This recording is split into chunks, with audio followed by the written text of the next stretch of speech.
Comme souvent depuis le début de cette CAN, il y a beaucoup de discussions au sujet du Maroc concernant l'arbitrage, et c'est encore le cas après la victoire contre le Cameroun, 2-0, vendredi soir en quart de finale. Sur le sujet, les Lions de l'Atlas ont pourtant des arguments à apporter. À chaque match, ou presque, le même refrain. Alors que le Maroc continue d'avancer en tant que favori de la Coupe d'Afrique des Nations, chaque victoire des Lions de l'Atlas est disséquée sous le spectre de l'arbitrage, avec l'idée que le pays hôte serait avantagé sur ce point. Il y a des actions discutables sur plusieurs rencontres des Marocains depuis le début de la compétition, c'est indéniable.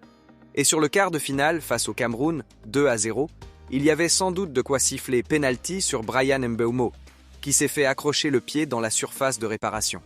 Les supporters des Lions indomptables ont crié au scandale, rejoints dans leur combat par de nombreux autres opposants au Maroc.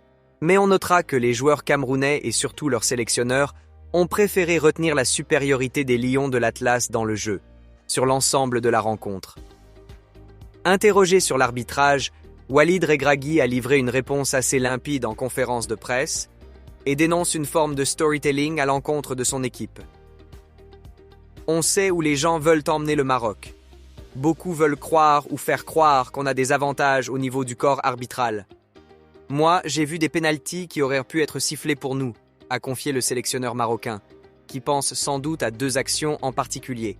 Abd Ez, qui se fait marcher sur le pied, Saïbari percuté par le gardien adverse. On gagne sur le terrain, rappelle Regragui. Les statistiques montrent qu'on est meilleur que les autres. On se crée plus d'opportunités que l'adversaire. Il n'y a pas eu un but qui a été retiré au Cameroun ou à une autre équipe. C'est facile. Quand on veut tuer son chien, on dit qu'il a la rage. Le seul avantage qu'a le Maroc dans cette CAN, c'est de jouer devant 65 000 supporters. Tout le reste se joue sur le terrain, résume le sélectionneur du pays hôte. Aujourd'hui, je pense qu'on mérite notre victoire. La meilleure équipe gagnera cette CAN, Inch'Allah.